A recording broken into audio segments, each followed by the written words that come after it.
No dia 31 de outubro de 1517, Martinho Lutero, um monge alemão católico romano, afixando na porta da igreja do castelo em Wittenberg as suas 95 teses, ele deu início ao que ficou conhecida como a Reforma Protestante, um movimento de renovação da igreja, um movimento de muitas pessoas que em todo o mundo ansiavam voltar ao essencial da fé cristã. Nesta nova sequência de estudos bíblicos faremos menção às que ficaram conhecidas como 5 importantes contribuições para a fé cristã. Só a Escritura, só Cristo, só a graça, só a fé, só a Deus a glória.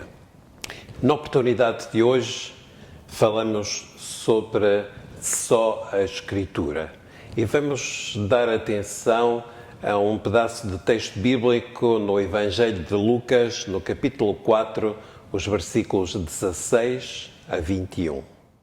Foi em seguida para Nazaré, a terra onde se tinha criado. No sábado foi à sinagoga, como era seu costume, e pôs-se de pé para ler as Escrituras. Deram-lhe o livro do profeta Isaías.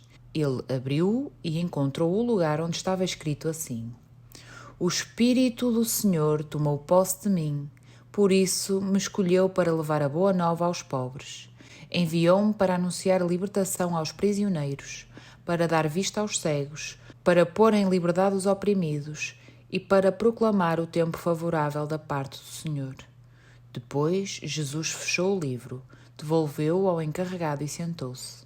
Ficaram todos com os olhos fixos nele. Jesus começou então a dizer-lhes: Esta parte da Escritura que acabaram de ouvir cumpriu-se hoje mesmo. Este texto de Lucas é um texto que afirma a importância das Sagradas Escrituras e que está bem claro no tempo de Jesus, na sua própria experiência, no seu ir à sinagoga para dar atenção ao texto bíblico. Um texto que ele próprio reforçou a importância ao afirmar, depois da leitura que foi feita, dizendo: esta palavra, esta Escritura se cumpriu na minha vida, disse Jesus. Portanto, é uma palavra que se cumpre e Jesus valoriza a importância desta palavra, deste texto sagrado.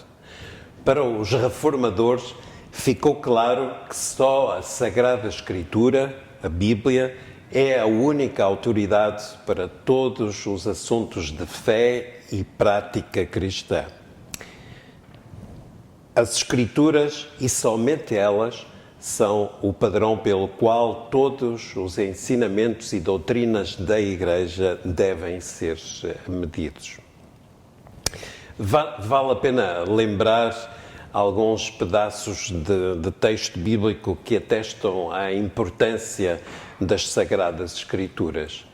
E um deles nós encontramos no Deuteronômio, no capítulo 6, os versículos 4 a 9. Escuta, Israel, o Senhor e só Ele é o nosso Deus.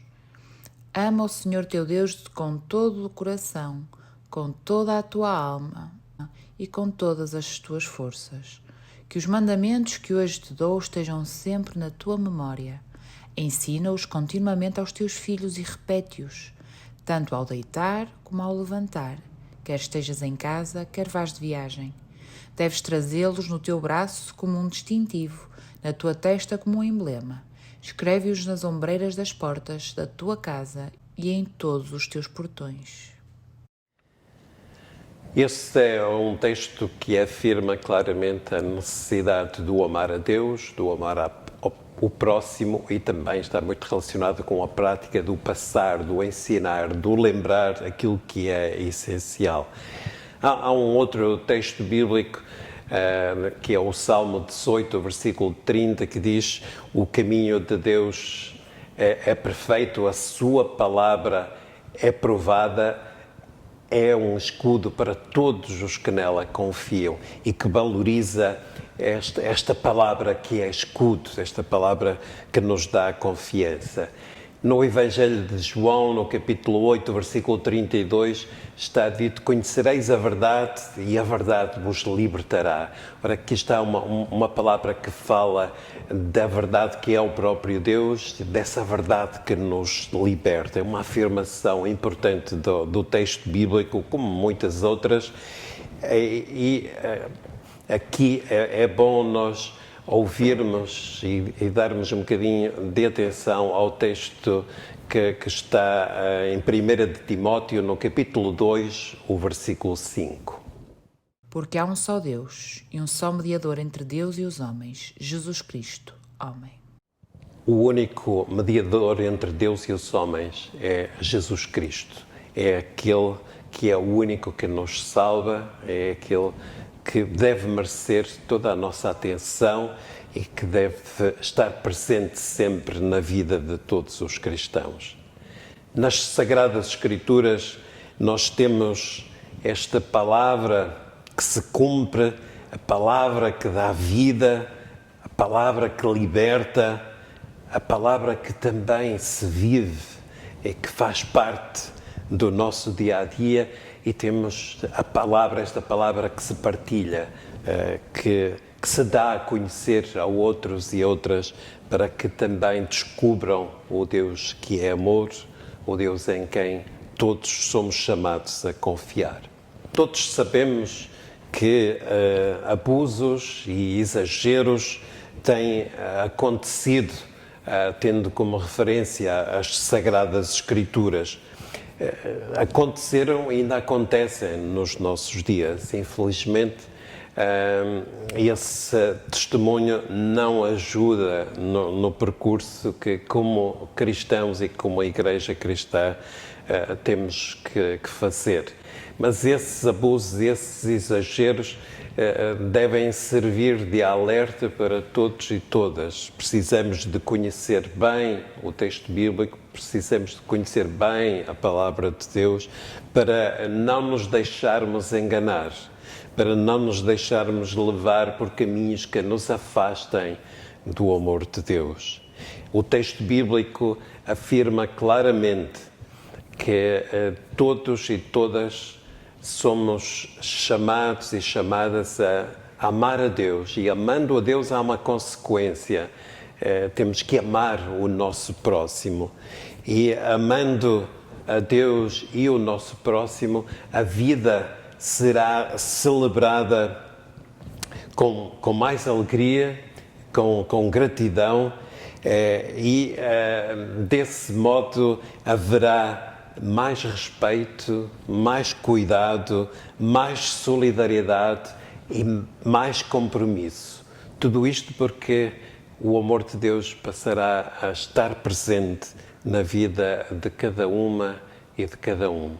Nesta oportunidade, somos chamados a dar a devida atenção ao texto bíblico e deixar que ele faça parte da nossa caminhada cristã, porque através dele nós temos a palavra de Deus que vem aos nossos corações e que nos chama ao seu amor, um amor que fará a diferença na vida de cada um e de cada uma, e que neste mundo em que nós vivemos é preciso que esse amor esteja cada vez mais presente. Que o Senhor nos ajude a podermos guardar e valorizar o texto bíblico, que o Senhor nos ajude a podermos conhecê-lo cada vez mais, que o Senhor nos ajude a podermos ouvir a sua palavra, vivê-la e partilhá-la com alegria e gratidão. Ajude-nos sempre o Senhor.